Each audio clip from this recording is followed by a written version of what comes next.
Hello. Welcome to Stories with Sapphire Live. I am Sapphire Sandalo. This is a live stream I do every Wednesday at 5:30 Pacific Standard Time here at twitch.tv/Sapphire Sandalo. If you have a story you would like to send in, send it to storieswithsapphire@gmail.com. Let me double check that. Okay, sometimes my audio doesn't work, so got a little paranoid there for a second. All right. Just a reminder, I don't really read through these very thoroughly ahead of time, so I will mess up reading. We'll see how it goes, okay? We're just having fun. Okay. This first one is called Shadow Man. Dear Author Sapphire, I love you and your YouTube channel. I've been listening to you since Snarled and was devastated when you left. But I found your channel a year later and I couldn't have been happier. You're one of the many reasons I was able to overcome my anxiety and start writing scary, creepy stories. After much deliberation, I've decided to share with you one of my stories and hope you read it. This is one of my first stories and it's called The Shadow Man. Enjoy. By the way, my name is Amanda, all the way from South Africa. It's okay, sweetie. I won't let the Shadow Man get you, Billy reassured me. He kissed my cheek, then tucked me in. Billy was the best big brother ever. He always kept the Shadow Man at bay and away from me. The Shadow Man had not always been around. It only showed up after my mom left. I think she protected us from it, and I'm sure it killed her. But Billy won't tell me anything. Now he was the one who kept it from getting to me. Are you okay?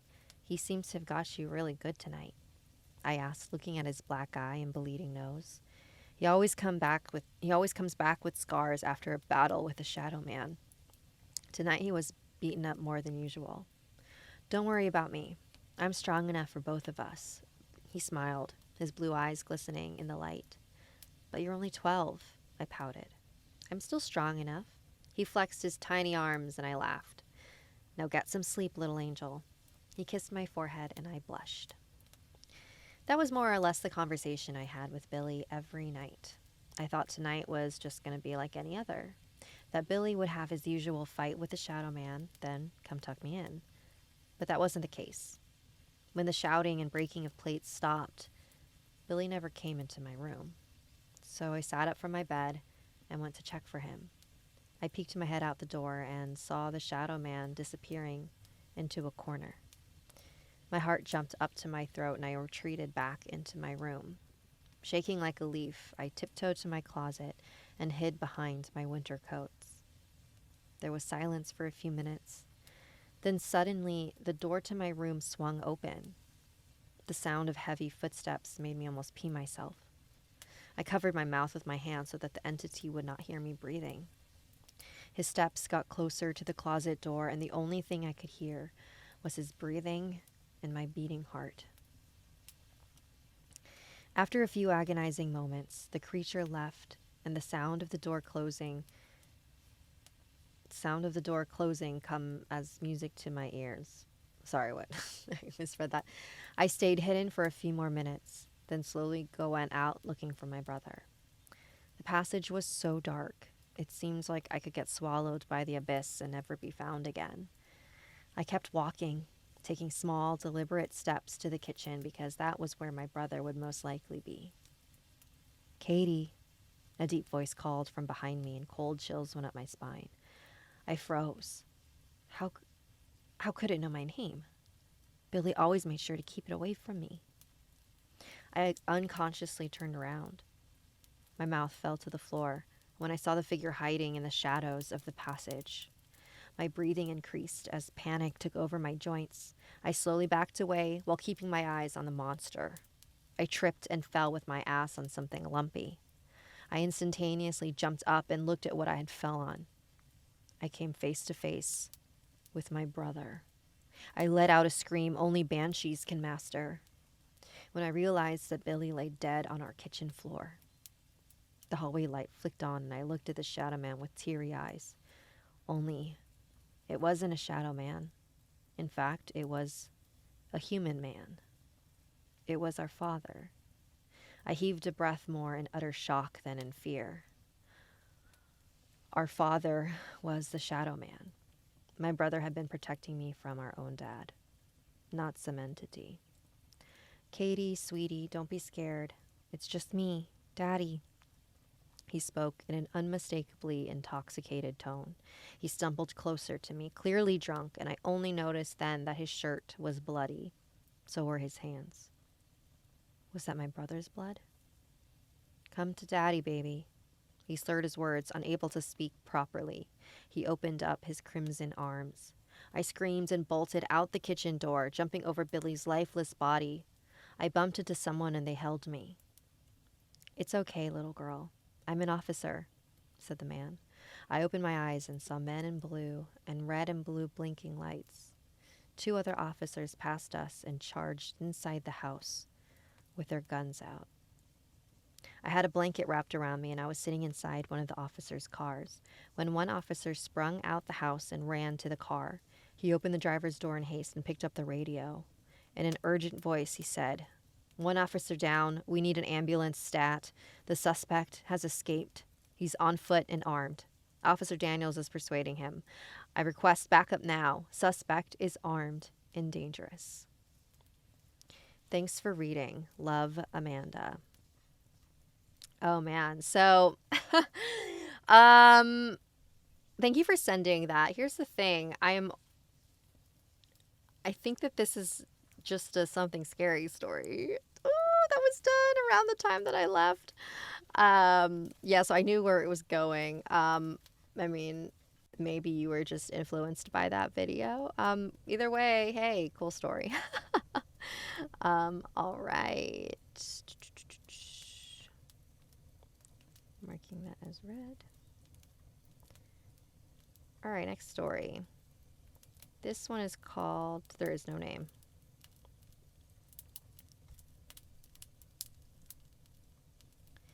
When I was a kid, my grandma would always tell my cousins and I stories regarding our ancestors, specifically the history of Babaylons and how our ancestors were one.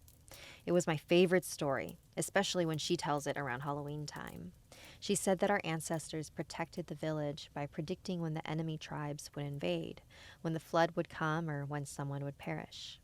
Nasadugo natin, she used to say, smiling as she finished her story. I thought I was going to be like Matilda because of her stories. I was so naive. I did not know that having such a gift can be a curse. I was 9 when it all began. I would always have vivid dreams, but the unfamiliar always stood out to me. I also felt like I was leaving my own energy in a certain place and having a dream of said place when I went to sleep. It scared the crap out of me as a kid, especially when we visited historical sites.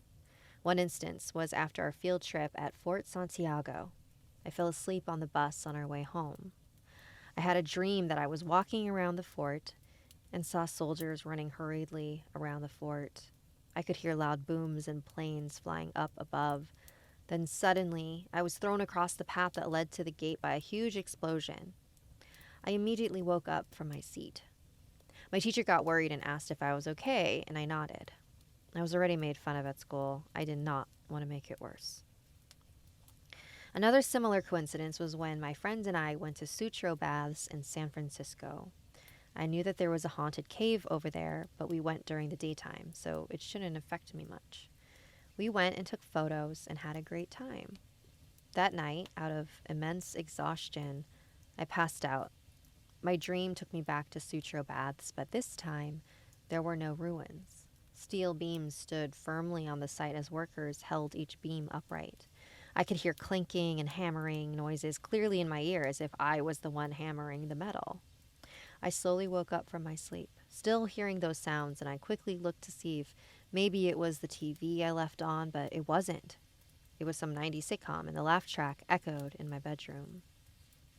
The most memorable one, and the one that still gives me dread every time I thought about it, was back in April 2016. The political climate at the time was at its height.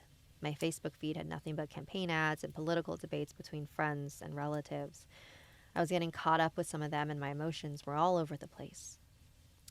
One Thursday night, after having an intense debate with a friend, I had a dream that the ex-president won. I refused to say his name at all. The sky was blood red, and he was standing on a podium in front of the White House. Behind him were old men clapping and cheering, while armed guards stood at the bottom of the steps with batons and riot gear. There was a small crowd of people that stood in front of him, all cheering his name and smiling at his victory. Half a yard away was a metal fence. Behind that fence stood a mob. They were angry and screaming.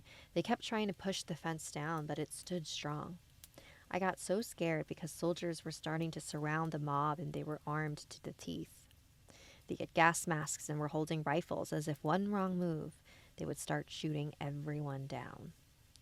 Fear overwhelmed me as the mob continued to push forward. The ex-president was making his speech, but I could not make out his words, but whatever he said, the mob got enraged. I got so frightened that I forced myself to wake up. I started crying so hard that my boyfriend, now my husband, got really worried. He asked me what was wrong, and all I could say was, "I just had a bad dream. It's okay," as I wiped away the tears. It has been 6 years, but I still remember that dream. I wish I could say my abilities stopped, but they've gotten stronger as the years go by. I don't know how to control it, and honestly, it is the reason why I'm an insomniac. I'm afraid that the next dream might be something more devastating, and I am not sure how I'll be able to handle it. This is from R. Thank you, R. I'm trying to... So, in your dreams, you're able to see, like, what happens. I mean... Yeah, sorry, I'm like, I don't even know what to say. Like,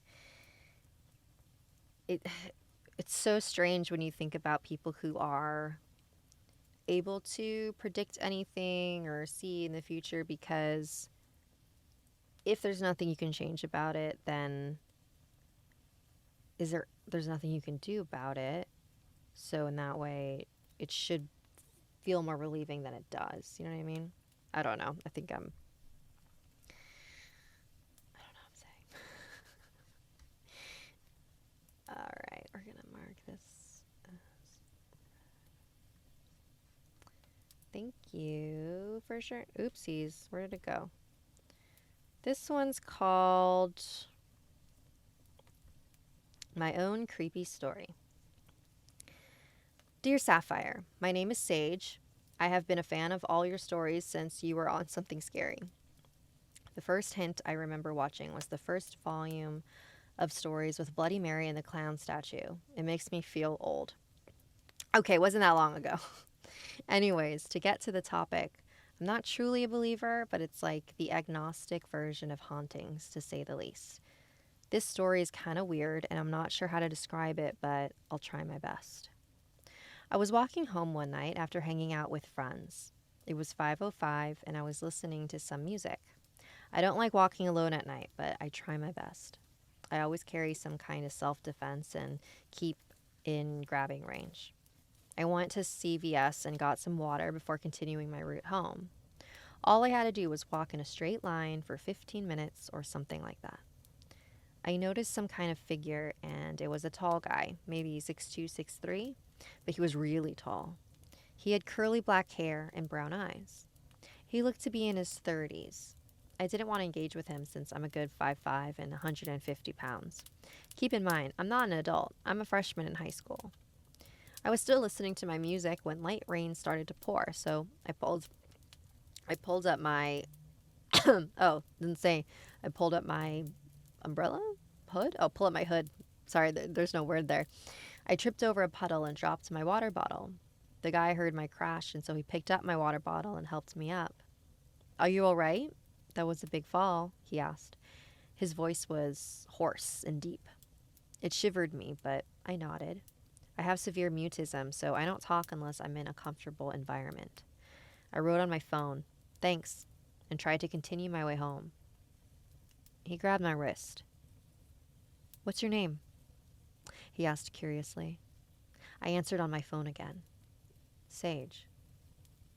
"Sage, that's a powerful name. Mind if I walk you home?" I shrugged and walked, so he took it as an invite. A little backstory. I usually visit the cemetery near my home and just pay my respects to the dead. I don't do anything else but sit and listen to everything else happen. This dude gave me the energy of the cemetery I go to, weirdly. Where are you from? He asked curiously. I wasn't sure how to answer, so I said I moved from Kansas. Kansas? That's a tough state. Do you know where you live? This was getting a little too personal, but I told him the direction and not the actual address. Hey, I live there too. Just go down the bridge. Just go down the bridge and take a left, he said. I was curious, so when I arrived home, I told my mom where I was going before heading the way he told me. I noticed it was the same path to the cemetery. I walked into the cemetery and saw the guy. Over here, he called to me, and I noticed he was more translucent. I knew I recognized you. You're the person who visits the cemetery every now and again. How did he know me? Was he watching me? How come I didn't notice him? I walked over to where he was and saw the headstone, reading it softly to myself. Michael Smolensky. Fake name. This dude was dead, but he was talking to me. People saw me talking to him, so why is it now that he's more ghostly looking? I ran out of there and went home. I'm not too sure if I should visit that cemetery again, but I'm so curious about what to do. It was scary, but more odd. I had a conversation with a ghost while walking home. I walked home with a ghost who died in 1892. What am I supposed to do with this knowledge? That's just my story, but you can talk to me about your ideas on the situation. That's all I wanted to say, but if you have any questions, you can email me again. Sincerely, Sage. Thank you for that, Sage. That actually kind of reminds me of another Something Scary episode. I do not remember the name of it, but it was this man who was supposed to send a letter to a house, and then on the way, he meets the guy he's supposed to be sending the letter to and realizes that he's been dead this whole time. It's a cool episode. At least I think. Yeah, I mean, if this is real, if everything you're saying, if you're not lying about this, that's absolutely bonkers, and I don't even know. I don't even know what to say. But if this is just a fun little fictional story, I would recommend not hinting at the cemetery as early as you did. Keep that a little secret so that there's like a twist. Like, what? He lives in the cemetery? Which is, a story we've heard many times. But hey, it works because it's spooks, right? Well, thank you so much, Sage, for sending that. All right, let's mark that. How are we on time? 5:51? I think we got time for another little shorty. What do you guys think? Let's find shorty here. This one looks short. All right. Hi, my name is Bella. Well, at least my nickname, but let's go with that. I'm a Filipino currently living at Cabanatuan Nueva Ecija, but this happened when I was still at Manila. I was about 8 or 9 at the time, and I was home alone too because my dad worked at that time, and my mom went to buy groceries, so I was just doing my thing, like watching TV, etc. Until I heard a strange sound coming from outside. I forgot to mention that it was 7 to 8 p.m. Of course, as a little girl, I didn't let it bother me too much until I heard it again, but this time it was louder. It was like a scratching sound, but not from an animal. It sounded more like a human was scratching the door. But again, I didn't think too much about it. It was now 10 p.m., and Mom said she'd be home in an hour or so because she wanted to visit her friend. So, of course, I said it was fine and to take her time.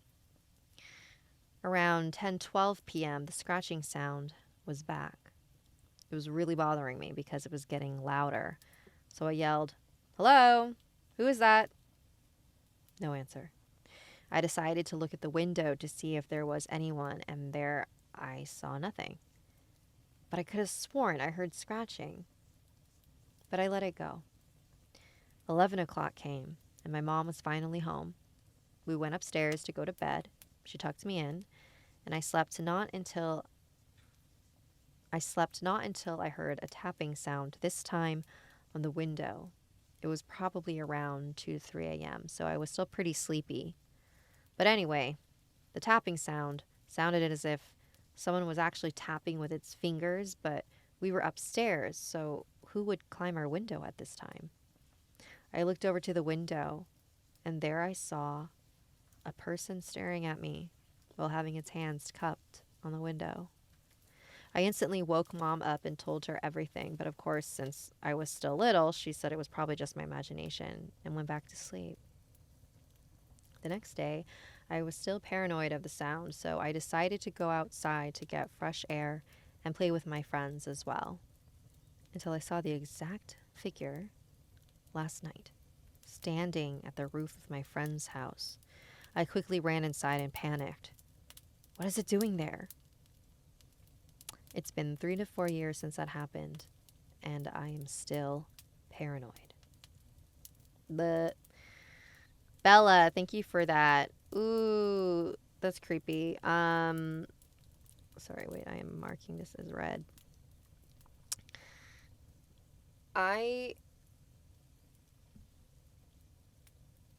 Sorry, I was reading the chat and I got distracted. Yeah, that's really creepy. I mean, I think when you're 8 or 9, you are old enough to know if something is your imagination or if it's something real. Whether it was a human or not, I don't know. I mean, maybe there is a chance the tapping and the scratching was some type of animal. There are really big animals that could maybe be mistaken as a human. I'm not sure. I don't know. I always try to find some type of rational explanation before immediately jumping to paranormal. But hey, I wasn't there. We can't recreate what happened. So I just got to take your word for it. And I mean, it's been years since that happened. So I think I think you're okay. I think you're safe from whatever that thing is. All right. We have come to the end of our time together. Thank you for joining me this week. Just a reminder, I go live every Wednesday at 5:30 Pacific on Twitch.